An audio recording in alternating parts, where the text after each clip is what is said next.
maybe not right here, whatever this is turning into. But like, you can definitely tell my hair is covering up the headset, so yeah, I need a haircut. For this last one, I kind of wish that I hadn't gotten the NX-01 Enterprise first because it kind of spoils what this is. Well, not spoils, but like it kind of ruins the story of what's going on here. Um, I've mentioned before that I'm not a particularly big fan of the Kelvin timeline. Yes, I've got the U.S.S. Kelvin, and I've also said when I reviewed the STD Enterprise, I also said that reviewed, yeah, right. When I unboxed the STD Enterprise, I said that I kind of sort of, I mean, there were a couple of bugaboos that I had about the Church Prize, but not yeah, I wasn't hugely opposed to it. At least not visually, that I wasn't opposed to it. But in terms of how the Church Prize was used and what those movies were like, yeah, I had bugaboos with 2009, and I also had, well, I just outright hate. I've done my very best to forget Star Trek Into Darkness. So, yeah. Or would it be Star Trope Into Darkness? I'm gonna have to come up with an alternative. Let me do a Google search. But at the same time, I also said that Star Trek Beyond did not quite deserve the disregard that it got. When I heard about Star Trek Beyond, I mean, Star Trek Into Darkness had pissed me off so badly. I was pissed. And then I found out, oh, they're going to make a third one based off of the Kelvin timeline. I'm like, I'm not going to watch that shit. Whatever. I don't care if somebody else is the director, and I don't care if somebody else is the writer. No, it's the Kelvin timeline. They've got to stick with it. So when it got on towards the end of Star Trek Beyond's run in the theaters, I was kind of debating with myself internally, like, maybe you should give it a chance. I mean, it is a different director and it is a different writer, and Abrams is on nowhere on any of the sets because he's gone fucked off to Disney and to do his thing over there in 2007. Actually, he already had. He'd already done. Or no, I'm sorry, he had fucked up Star Wars Episode 7, The Force Awakens. He'd already screwed that up. So, like, everybody's kind of hating on him at that point again. It's like we truckers, we tried to tell you it was a bad idea. I'm getting off topic. But, anyways, I didn't want to mess with the Calvin timeline. I was like, no, I'm certainly not gonna go into the theater to do this. Thank God I didn't see Into Darkness in the theater. Thank God. I saw it one time on television with commercials and I hated it. The commercials were actually more entertaining than the movie itself. I'm just fucking saying. But anyways, Star Trek Beyond, it's almost at the end of its theatrical release in my area, and I had an opportunity and like, fuck it, why not? I only get to see one movie in the theater once. I get to see maybe one movie in the theater per year. Let's make it Star Trek Beyond in 2017. And I went to the theater and I saw Star Trek Beyond, and I was kind of torn on it. Honestly, there was stuff that I was like, good. I'm glad they did that. And then there was other stuff I'm like, but for the most part, Star Trek Beyond has a peculiar pacing to it. And I do have there are some issues with it still, but for the most part, I'm not angry about Star Trek Beyond. In fact, I think it's a good movie. I think it's a good Star Trek movie. It's actually deserved. Like, okay, yes, this is what 2009 should have been. This is what Into Darkness should have been. So I actually give Star Trek Beyond credit where credit is due. I actually do like it. Is it one of the greatest of the Star Trek movies? Is it up there with 2 and 4 and 6? No. Is it up there with First Contact? No. But it has, in my opinion, elevated itself above not only its two predecessors, but the previous worst Star Trek movies before that, which would be Generations, The Final Frontier, and Nemesis. Not in that order, of course. So, in my opinion, Star Trek Beyond is actually better than the five worst movies. And consider there are 13 movies, if it's better than five of them, I was like, okay, I can live with that. Whatever. I would kind of I kind of put Star Trek Beyond on the same level as Star Trek Insurrection, which came out in the late '90s. So I kind of put those even with each other. About like in terms of like things that I like versus things I dislike, and they kind of balance each other out. So it's like, yeah, I can imagine Insurrection and Beyond are about level in terms of how much I enjoy both of them and how much I don't. So yeah,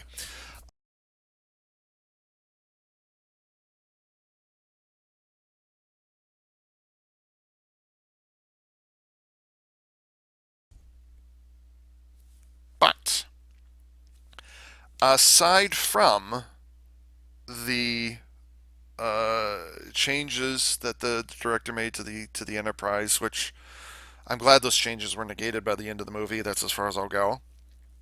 Kind of, whatever. Um, I was caught by surprise by how much I liked the movie. Now, keep in mind, in 2017, I was still not liking Enterprise. And it was only about almost 5 months ago that I started really watching Enterprise. So at the time, like, if you had asked me, if you told me just 1 year ago, February 2019, if you told me I was going to pay $75 for this, I would have said, you're out of your fucking mind. I would have said, you're crazy. So 5 months ago, I started to change my mind about the NX-01. And I've also said before, like I enjoy the show, but I've still got bugaboos about the Akira-prise, but not enough to like prevent me from getting one. So like, okay, I can live with this, and this will probably only be the only representation of the ship I ever get. I also mentioned the Diamond Select Toys version, which no, thank you. So I was hating on the Akira-prise in 2017 when I saw the movie Star Trek Beyond. So imagine my surprise. Spoiler alert for Star Trek Beyond. Imagine my surprise when the U.S.S. Franklin popped up. It had nothing to do with the name, but rather the shape of it. And the fact that they had Makos, or they made references. They were making multiple references to Star Trek Enterprise in a movie. I'm like, wow. And again, I was hating on Enterprise at the time, so, I was not happy about this. But, like, wow, I can't believe they made those. I felt like. I'll get into that in a moment here. But, anyways, I was surprised as hell by the fact that Enterprise, the series Star Trek Enterprise, was being referenced in a Star Trek movie. I was like, good, we need those kind of canon references. Now, there was a reference in Star Trek 2009 where uh, I guess he'd be a commander, Commander Scott. He mentions that he tried out his transwarp transporter technology on Admiral Archer's prize Beagle, and he made it disappear, which makes no sense whatsoever if you think about it, because like that Beagle probably died 100 years before Scotty was even born, because like it's a whole 100 years before, or actually be more like 95 years for the adjusted Kelvin timeline or something to that effect, whatever it is. So, like, unless Jonathan Archer was so freaking obsessed with that Beagle that he's been cloning it over and over and over for 100 years, how did that work out? That's just one of many problems that happened with 2009. I'm just saying. So, anyways, aside from that, I think the NX1 appears in Admiral, oh gosh, what was it? Admiral Marcus's office or something like that. I think there's an NX1 in there, anyways. Wow, that looks really grungy. I was planning. I actually had this whole speech thingy planned out the whole time, and now I'm kind of screwing it up. Um, they didn't mention the Enterprise by name, but they did mention the Makos, and the Makos means that they're talking about whatchamacallit, they're talking about the Xindi arc, because the Makos make their first appearance, or no, the Makos make their appearance at the end of season 2 when the Xindi arc begins. But the one thing that surprised the hell out of me was the design of the U.S.S. Franklin. Wow, these warp nacelles are freaking huge. Oh my god. Was the design of the Franklin. This is big. Like, really, like, whoa. Um, it's very similar Here we go again, pulling out my NX01. It's very similar. It's got the big. Now the proportions are obviously different. The proportions are different, but I think you can kind of see the similarities there. Actually, the Kelvin's slightly shorter, which is fine. Uh, I noticed that similarity almost instantly, and that was a big thing for me because, again, I'll say it again, I was hating. I was hating on the Akira-prise. I did not like the Akira-prise. So when I saw this, I was like, whoa, that's really surprising that they did that. So this has actually been like, I actually liked the Kelvin, and here's why. God, this video is so not going the way I was intending it to because I've been thinking about it for. So the Franklin is a smaller version of the. Wow, that is great. I feel like I'm looking at a Star Wars ship. How dirty this thing is, but that's part of the that's part of what it is in the movie. Um, it it's the Akira-prise. It's the Akira-prise all over again. It really, really is. It's just got really fat. Um, was it really fat salsa section? So whatever. But this ship is also a lot smaller than the NX1, which is something at least I think it is. Uh, it does not say on there, so whatever. Um,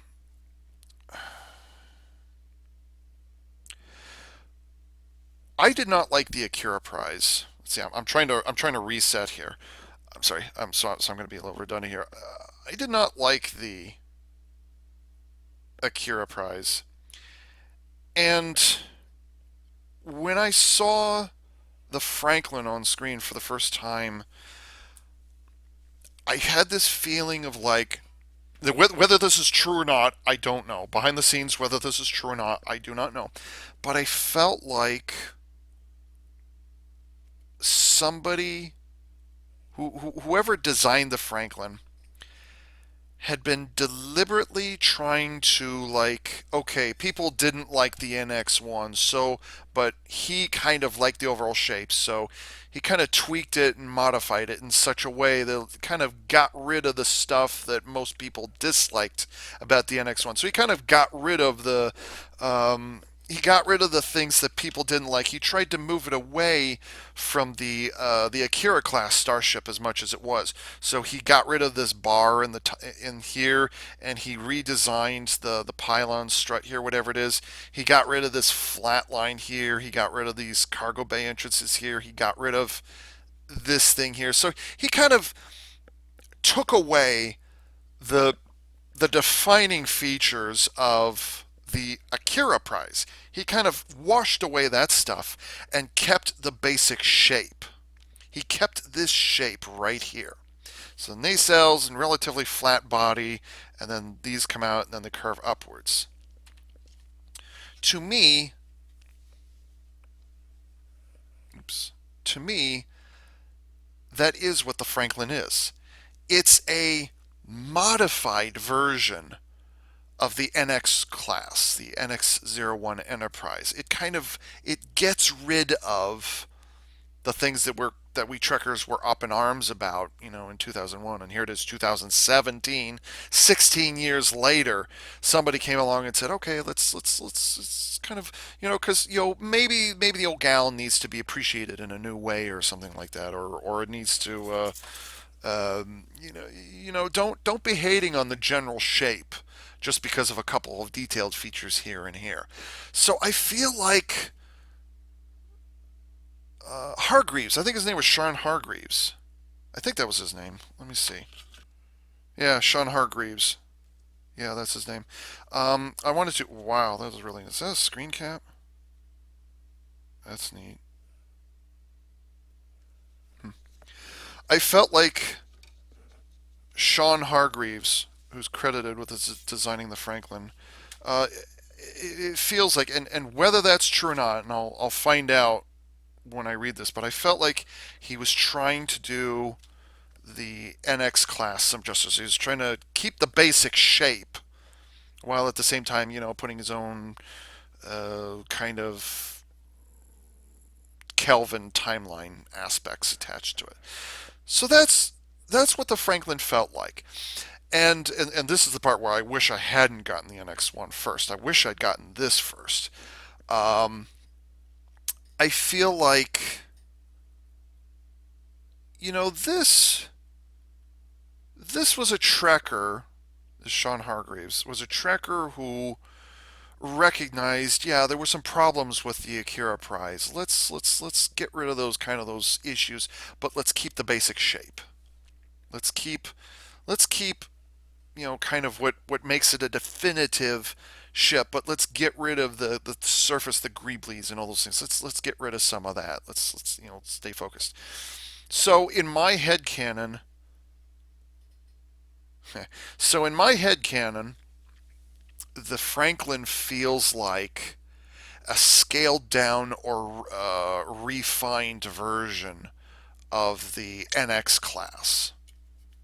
And it actually is scaled down. I mean, like, it only has like 30 or 40 people on it. So, believe it or not, the Franklin's actually about the same size as the Warp Delta and the SSM. It's about the same size. It's a very, very tiny starship, despite being, almost 10 inches long. This is probably about 9 inches long or something like that. I'll have to measure it later. So, despite that, um, it's actually a very small ship in canon. It's really small. I think it's safe to say it's actually smaller than the NX-1 Enterprise. If I remember correctly, the reasoning they gave is that this is kind of a tugboat or it's a cargo ship of some kind. If I remember the movie correctly. Now there is one crucial thing. The reason I say in my head canon, this is like a refined version of the NX class. The reason I say that is because when they originally designed the Franklin, although it was a different name at the time, when they designed the Franklin, originally the planet that Star Trek Beyond takes place on was originally going to be a desert planet, but eventually that was changed into kind of a rocky, forested region or whatever it is, and the Franklin ends up on top of a mountain, ends up on top of a mountain rock face, a giant rock face, or whatever it is. And they realized as they were making the movie, or as they were in production, they realized that, well, if there's a rocky surface and we want our ship to be able to slide off for whatever technobabble reason, it would be really inconvenient for our newly designed starship to have the warp nacelles on the underside. The U.S. Franklin, when conceived, originally had the warp nacelles on the underside. That's what was originally planned, which brings it even closer to the whole Akira-prise thing because the Akira class from the 24th century, Star Trek First Contact, the warp nacelles were down below like this. So this is what it originally looked like, and then lo and behold, they flipped it over. So it's even more so like the NX class, whether that was intentional or not. Ultimately, in my headcanon, yeah, this is a refined, a smaller, condensed version of the NX1 Enterprise.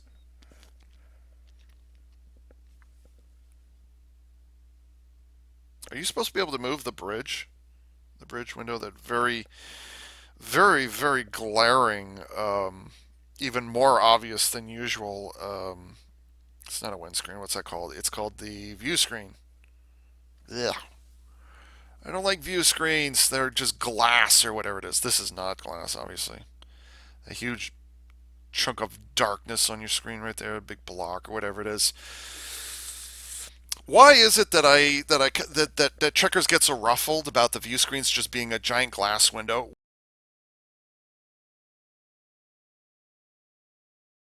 I don't even. So this thing that the Kelvin timeline brought up, especially in 2009, the idea that, well, why don't we just put a big old window right there?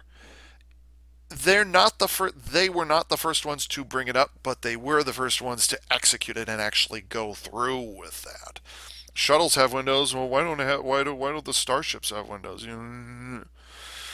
So yeah, and considering how honking huge that thing is, I mean, what the hell? By the way, you would think that was a light that was shining down onto the registry number and the name down here, but it's not. It's actually the window. So, yeah, I don't like the glass window thing. And as the Kelvin Timeline Enterprise clearly points out, if you try to project an image onto the glass view screen or whatever it is, it turns out you see right through it and you're missing a lot of details. Just like happens a lot in that movie and its successor. So, anyways, yes, the Franklin. I've been talking about this way too. I've been talking about anything other than way too much. Nitty gritty. My goodness, those engine or those Bussard collectors are freaking huge. I love it. That's what she said. Just because of how dirty the ship is, and I suppose this is deliberate. It's fairly difficult to actually see the registry number on that layer and then the name of the ship right there. So, yeah. Fun fact: if you look at the dedication plaque for the U.S.S. Franklin, I think there's a quick close up of it in the movie. You see that the name Franklin, it's like everybody thinks it's like Benjamin Franklin or Franklin Delano Roosevelt or whatever it is. No, it's not. It's actually an Easter egg. The name Franklin, if you look at the dedication plaque, there's an oh so tiny extra bit of spacing between the K and the L. It's not the USS Franklin, it's the USS Frank Lynn. Frank Lynn is the father of Star Trek Beyond director Justin Lin.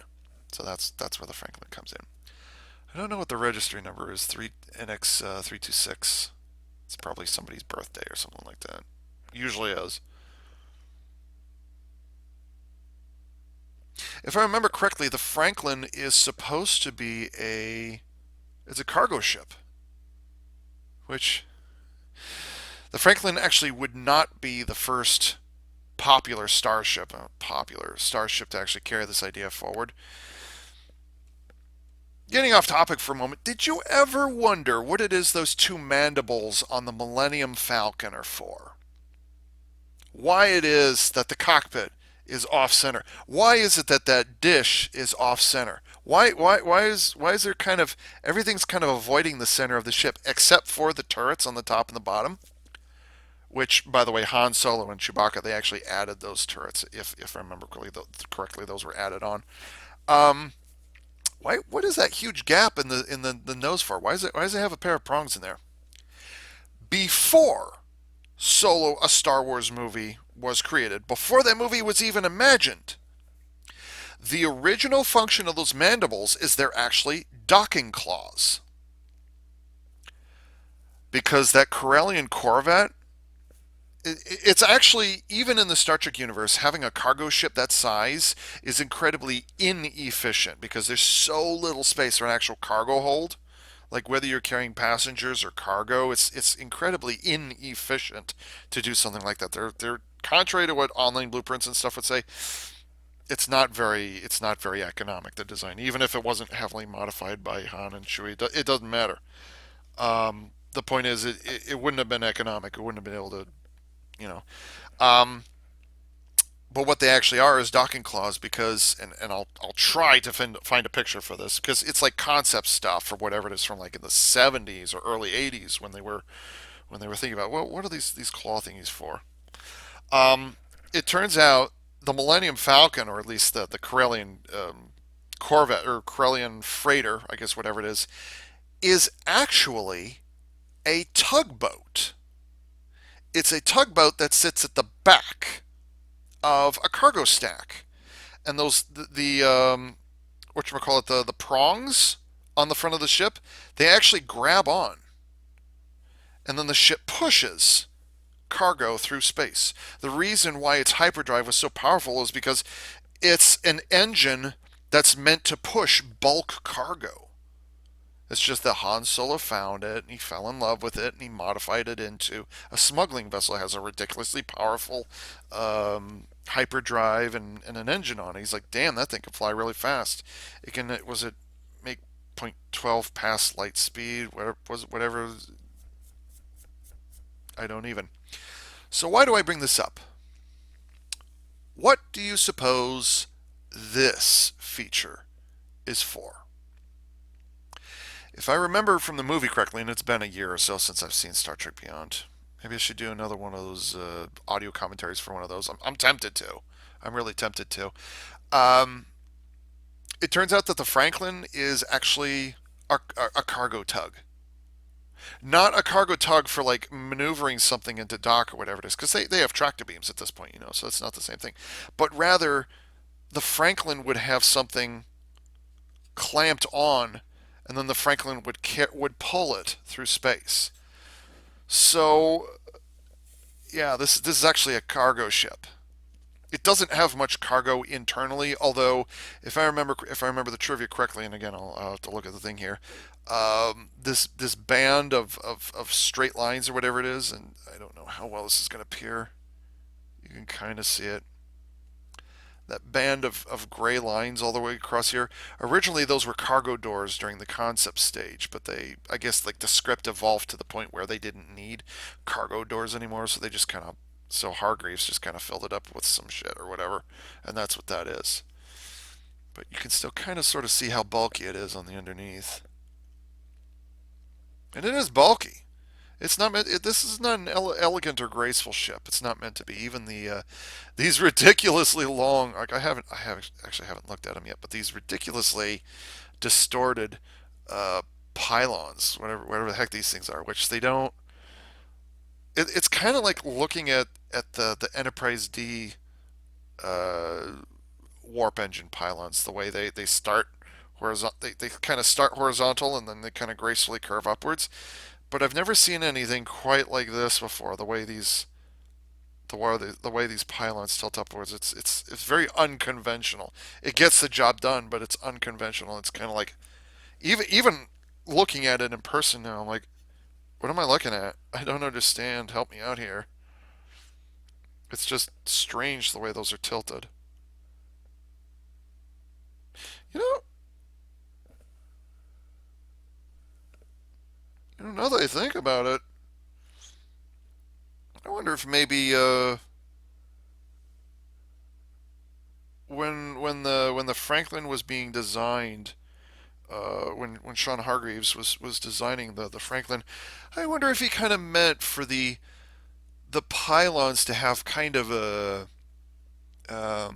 what can I call it? Kind of a retrofit version. Like the Franklin was originally something else, or it had like smaller warp engines, but then it was modified to have larger, after it was launched, after it served for a couple of years, and then it was modified, it was refit to have larger um, warp engine pylons and nacelles. I wonder if that was deliberate. That'd be interesting if I read it like that. That's the head canon he came up with. That's not what happens in the movie, but that's it. And these ridiculous tiny, even for a size of a ship like this, very very tiny um, impulse engines. Very tiny. That's it. Just those two little dots right there. Ridiculous how tiny those are. But again, that was one of the things that people disliked about the Akira-prise is it had impulse engines right here. Or at least it looked like it. This said they did. So it had impulse engines out here. And a lot of people didn't like that. So what did he do? He got rid of them and he stuck them in the center here because why not? I wonder if those are phaser turrets on the underside there. So they have windows molded on the bottom, but they don't have any paint. They do have windows on the top, and they do have paint. Curious. Hmm. That's the one thing about this design, like that I don't like, is just the big old freaking 4x3 television from the 1960s view screen window thingy they've got sitting right there. She's only like 2 or 3 decks tall. Even the NX-01 was like 5 or 6 decks tall. So, like the NX-1 would be like that tall or would be that thick, with the saucer section. This is a very undignified. Like this is it's a cute ship, or it's a cute ship and whatever. But you're not meant to take this thing seriously. You're not meant to. You're not supposed to. You're not meant to notice it as she moseys on along as a cargo ship or whatever it is. What time is it? Oh, it just hit 11:10 p.m. Yeah. Okay, I think I've kind of held this up. And this ship is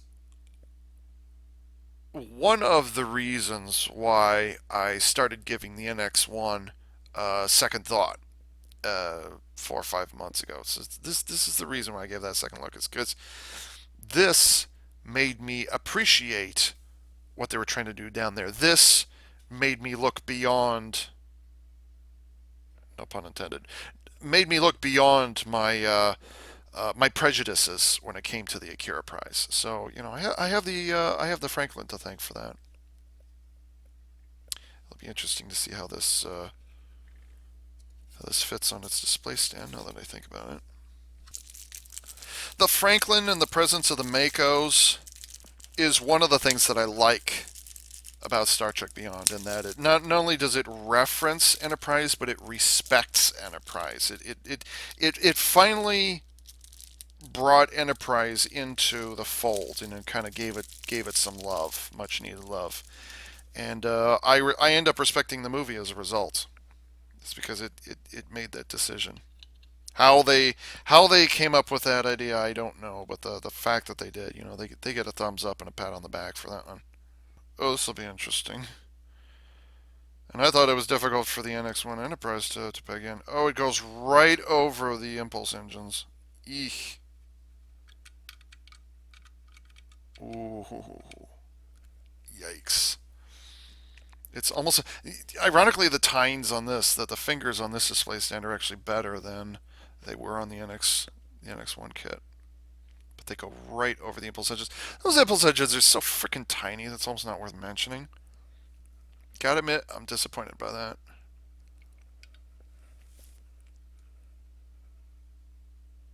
Oh yeah, I forgot to mention. Um, I had heard that the Franklin was one of the Eaglemoss kits that had really bad window paint applications. Yeah, I can see it now. Holy shit! There's a whole rim. The rim has a single deck filled with windows all over the place because it's not a military ship. It's not a cruiser. It's a casual. It's like Warp 3 or something like that. Some bullshit, or whatever. The windows are molded in. They painted windows, but the paint is nowhere near.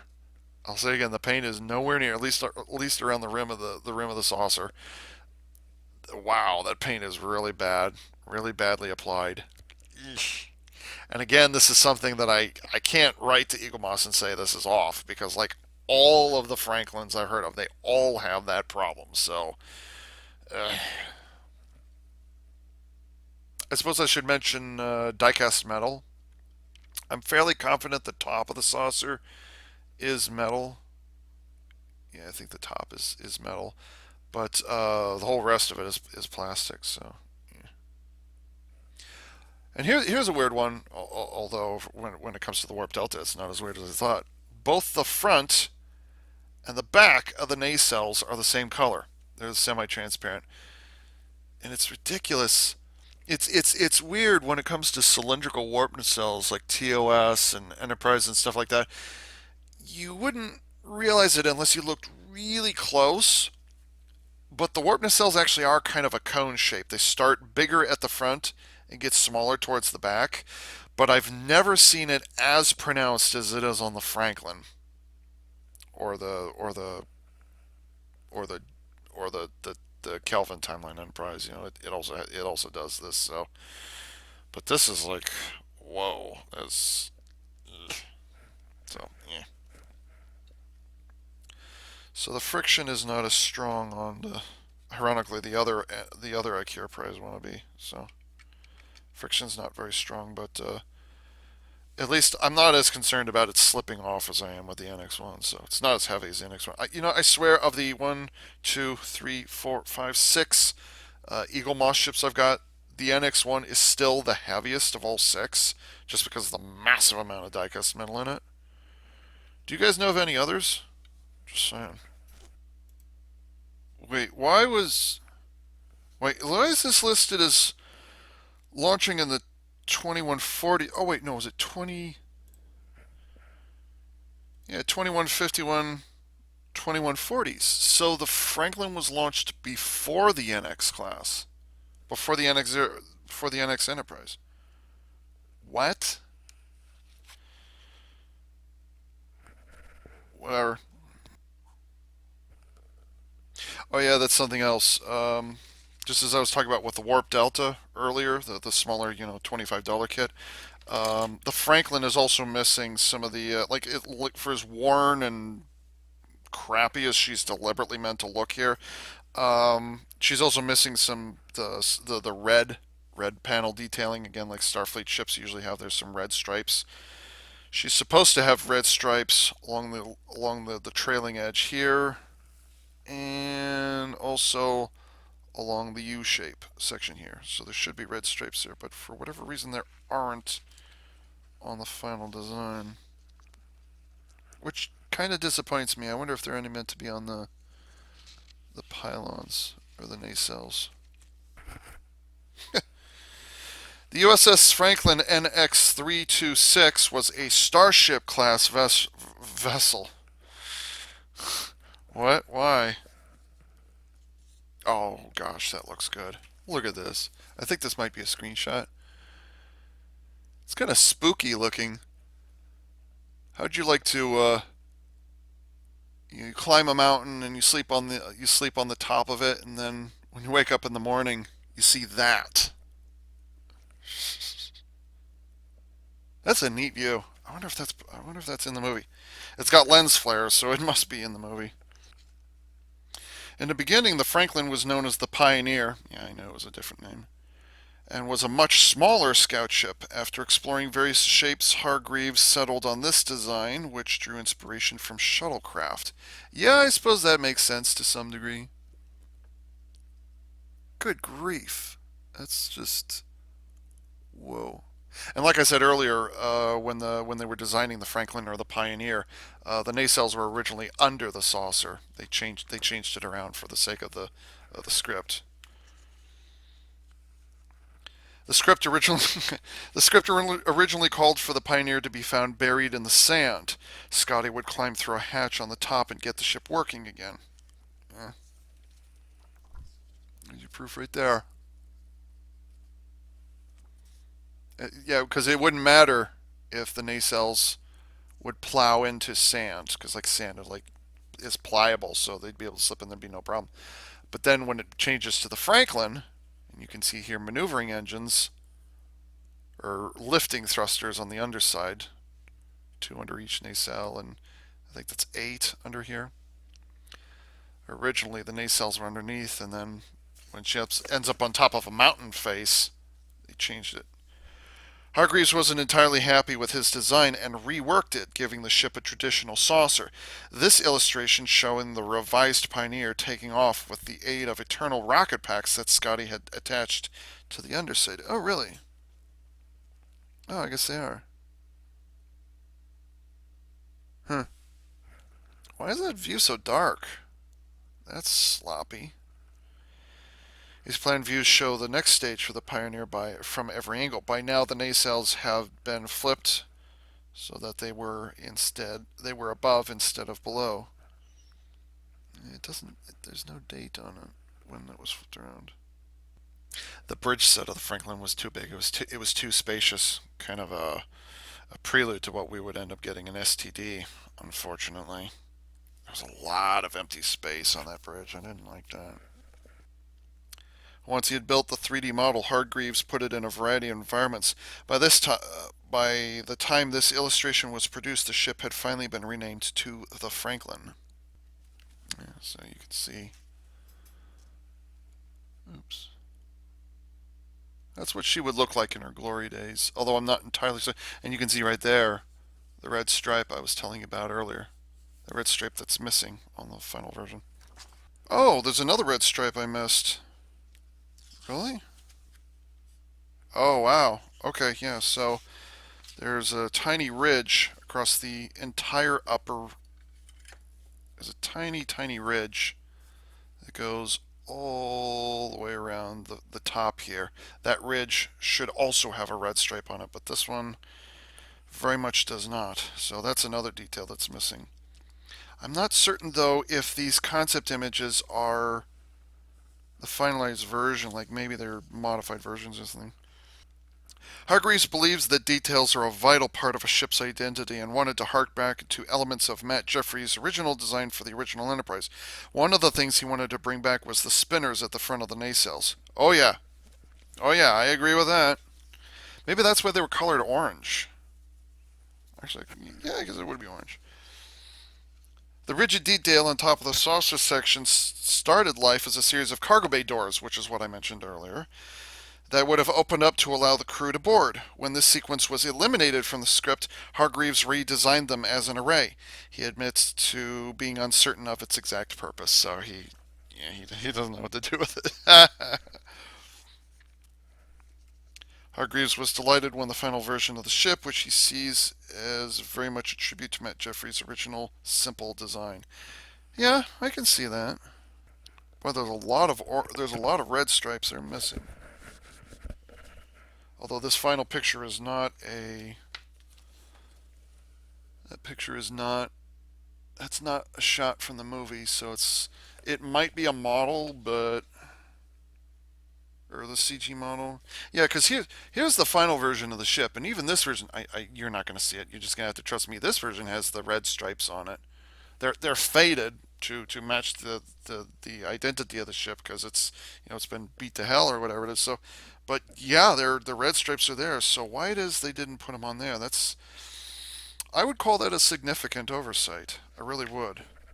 Although, now that I think about it, if this was intended to harken back to the simple design of the TOS Enterprise, I think I might have to disagree with that. Not just because of the surface detail, but because of the shapes that are involved here. The sausage section is very much an oval, it's not a circle. And in terms of the engine pylons, I also kind of want to disagree. They're not. If he's trying to summon an updated version of TOS Starfleet ships, other than okay, yeah, sure, I can understand with the Bussard collectors. I'm kind of not seeing it.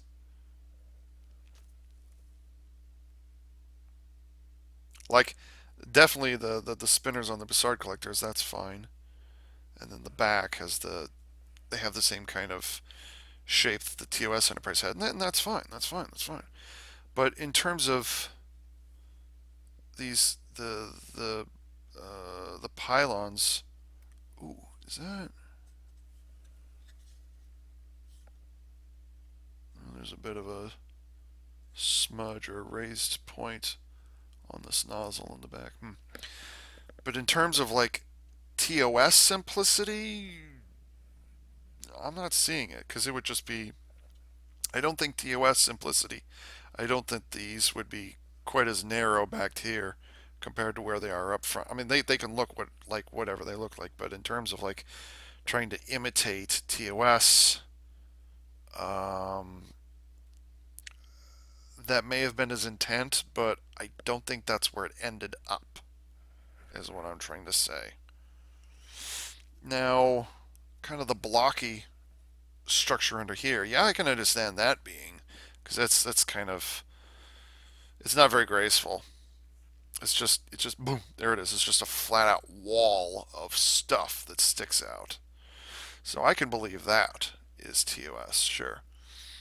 And I can kind of sort of believe the shape of the bridge or whatever this dome is up here. I could believe that's appropriately TOS, I guess.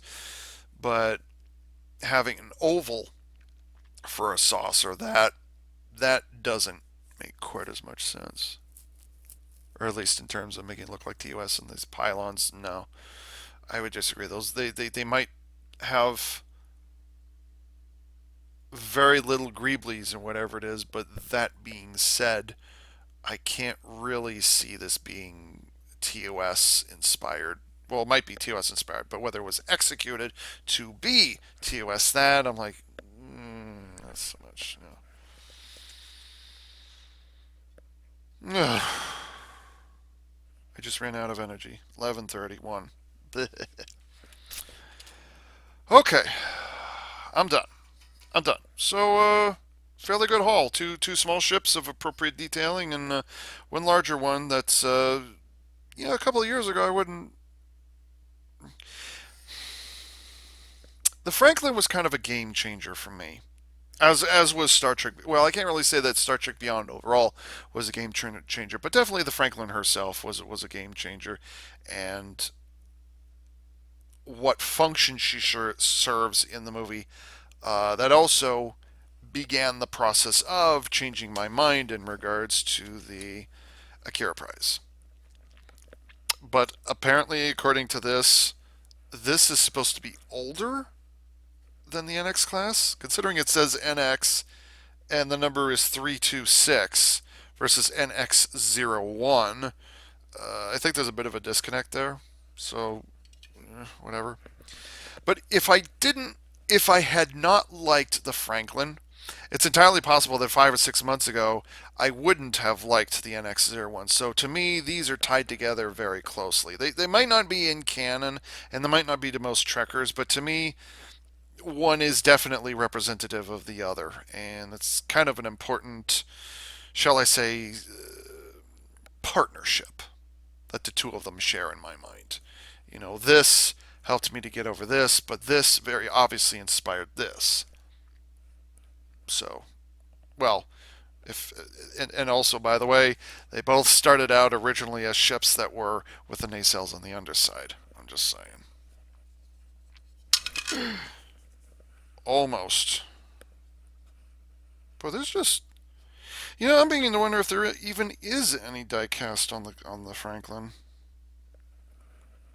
Whatever. All right. Um. Okay. I think I'm done. I think this is going to be like 3 videos. I'm not certain. I'm fairly certain that I've spent the most time on this. So Franklin's probably going to get a whole video into itself. So sorry. But I did cover quite a bit of ground here from the last, was it 2.5 hours, something like that. So yeah. Okay, that's it. And so with that, this is AV Unit 4A saying thank you for tuning in.